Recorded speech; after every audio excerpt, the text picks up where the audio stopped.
How you choose to lead your family will ripple for generations. In this educational episode, I'm going to talk about what the second false belief pattern is that causes most families turmoil with their adult children.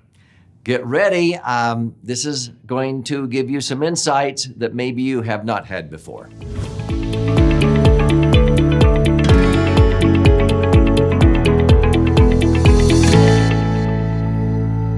So I'm Doug Andrew, and I've been helping people for nearly 5 decades to optimize assets, minimize taxes, and empower what I call their authentic wealth. I've been very blessed in my career to have authored 12 books thus far. And one of my favorite books, and the favorite of many, many thousands of people, is called Entitlement Abolition, How to Lead Your Family from Me to We. And at the end of this episode, I want to gift you a free copy of this 20-page book. So stay with me, and I'll show you how you can claim your free copy. But in this book, I talk about 3 false belief patterns that very many people, especially successful, wealthy people, get caught up in. And what you can do to get rid of these false belief patterns for yourself, your children, those that you care about. So this episode is about the second one. You can check out the first and the third on this channel. But false belief pattern number 2 that I teach throughout the country is that your leadership role ends when your children are out of the nest. You wouldn't believe how many people that I talk to, and some of them are mega wealthy, and they go, you know, Doug, whatever my kids and my grandkids do with the money I leave behind is their problem. And I go, oh, no. You can set them up for success or failure by what you do. It's your problem. It's like throwing a rock in a pond. Whatever you choose to do will ripple, have effects for generations, okay? So don't make the mistake of just saying that's their problem, just dumping things in their lap. So this is why I talk very passionately about how to set up your family, your trust, and your philosophy, and everything that you do so that you don't ruin your kids, because most people don't want to ruin them. So how do we do this? Well, I talk about most families, when they set up like a trust, it's set up with 4 Ds, okay? That when you and your spouse die, usually the trust document is set up for equal distribution, where they divide up the assets, which, by the way, is the number 1 rule if you want to destroy, divide, and conquer. But they divide up your assets, sometimes requiring that you kill the goose laying the golden egg, the business or the assets. You have to be fair, you have to be equal. So you're killing the goose laying the golden eggs and dumping it in their laps, okay? And so you divide it up. And then sometimes you defer, thinking you're saving tax by postponing. And then it gets distributed or dumped on ill-prepared heirs, and everybody sits around, when do I get my share? And they inherit this money without any system that fosters responsibility and accountability, and then it dissipates. And I share stories of how families like the Vanderbilt family who did that, when Cornelius Vanderbilt died in 1877, he dumped $105 million onto his children and then grandchildren, and it ruined over half of them. And the money was all gone, okay, by the 4th generation. And so I contrast that to the Rothschilds, who did not leave behind an inheritance. They left behind a system, which I call a family bank. It's not a chartered bank like down the street. It's a method where they left behind more or less how to fish to their kids and grandkids by leaving behind the knowledge, attitudes, skills, and habits, instead of just dumping a bunch of money or fish in their lap, so to speak. And the Rothschilds' wealth grew and they prospered. And so instead of these 4 Ds, what I talk about are 4 Ps. What we want to do is have a system that fosters responsibility and accountability, where we preserve, okay, the assets and the wisdom and the knowledge. We protect it, we perpetuate it, and they prosper. Multi-generational wealth, okay? And so those are the goals that you want to have when you focus on 4 Ps. So in this three-dimensional approach that we talk about, this channel is called Three-Dimensional Wealth. If you're not familiar with that concept, life is like a three-legged stool, and we actually have three dimensions of authentic wealth. Only one has to do with the money.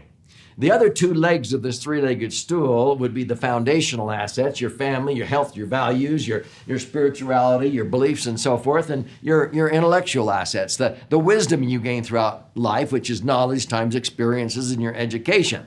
And I talk about that you need to stay balanced with all of these because too many people spend a lot of their health accumulating this wealth, and then later in life they spend all their wealth trying to regain it. That's really silly. Or at the end of the day, their money caused them to lose all their relationships with their spouse and their kids and grandkids. They won't even come around anymore. And these people are always like, what was all this for? I'm bankrupt in these other two areas. Yep. And so I talk about creating a family bank. Now, this is a conceptual bank. I call it a perpetual cash fund. Now, you notice cash is spelled K.A.S.H. because I've already said it, but maybe it went over your head. I want to leave behind knowledge, attitude, skills, and habits, okay? K.A.S.H. is an acronym. I want to leave behind how to fish instead of dumping fish in their lap. Knowledge, attitude, skills, and habits will teach them how to fish. They won't have to worry about money. If you just dump money in their lap, you're going to ruin half of them. And by the way, fund is like family unity that never dies, okay? And so in the book I'm going to gift you, you'll understand how to make deposits and withdrawals of not just money, but the wisdom, the knowledge, how you capture your experiences, both good and bad. And you allow your posterity to learn about your legacy and your beliefs and your passion and what made you who you were. And I show you how to capture all of that knowledge, attitude, skills, and habits. And that's incredible when you have that repository, that archive that your future generations can access, okay? So this cash is more important than the C-A-S-H. And that's what this is all about inside the family bank. So when we talk about how to not just say whatever my kids do with the money I leave behind is their problem, no, you want to leave behind this cash and then give them the ability to access the financial dimension by having some skin in the game. Give them equal opportunities, not equal distribution.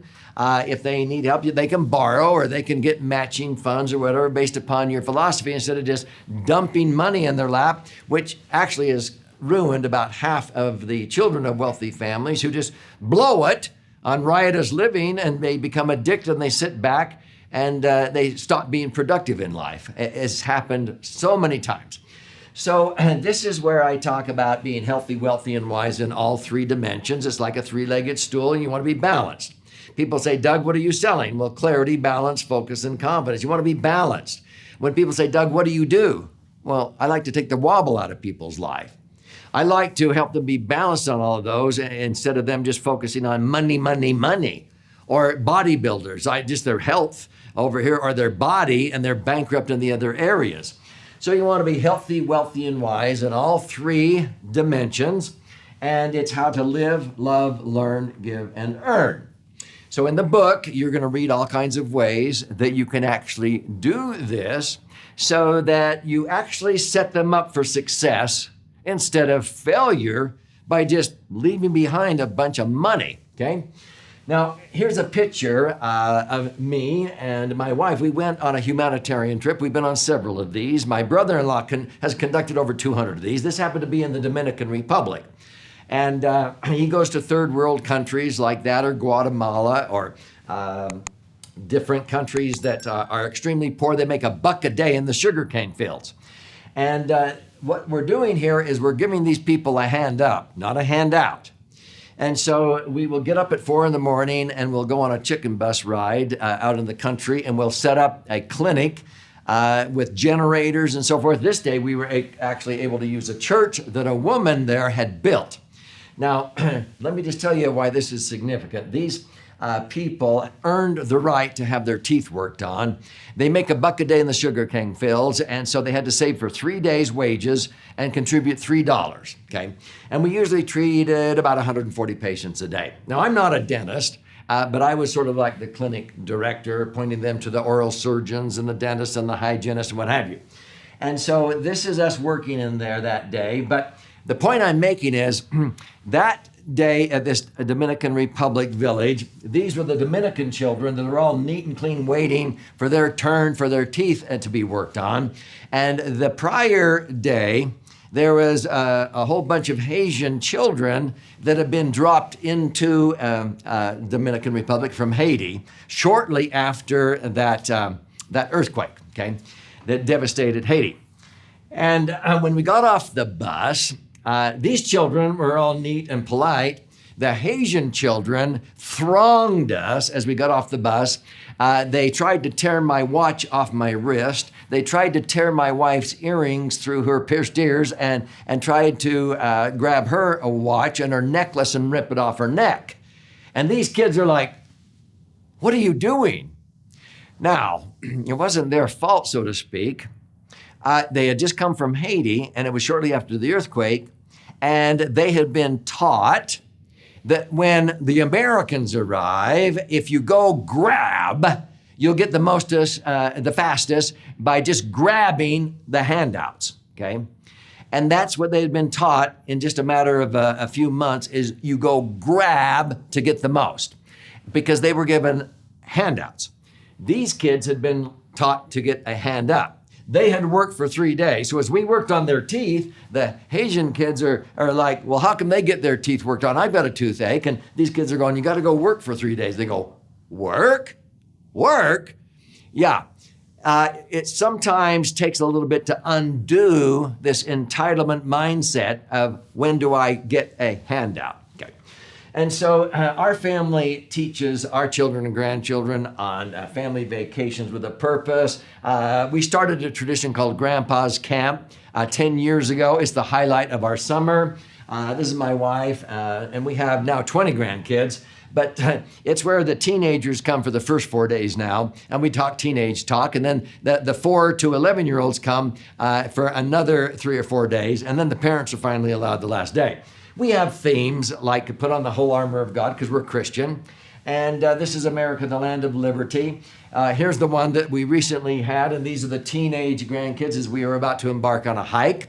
And then later, 2 days later, the younger kids came, and we were at Grandpa's Camp. And our themes are always different every year. That helps teach them responsibility and accountability, where we want to make sure they understand what makes us tick, what we believe in, what we stand for, so that they will know, and what we do will ripple for generations, and they love it.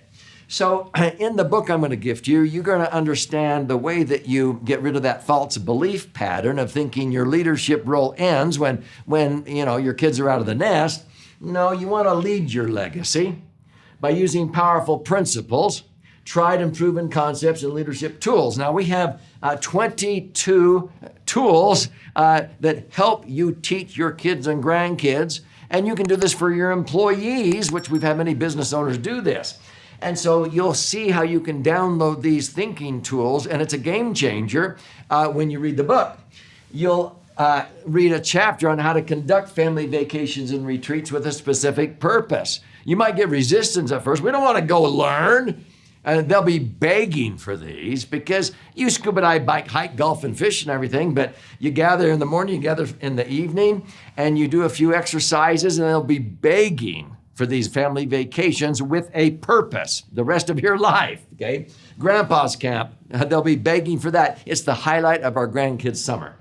So this is why the book I want to gift you, the subtitle says, How to Lead Your Family from Me to We. And that's what this is all about, to get rid of that false belief pattern. In this book, the first section is how we get into this trap, and how you can get on the right cycle and empower instead of enable, and talk about the wealth that really matters, and how we get into this entitlement trap where kids sit around and say, "Can you pay for this? Hey, can I have?" And there's all this abundance out there, but they're trapped in this, when do I get my share? Can I have? Will you pay for? Mindset.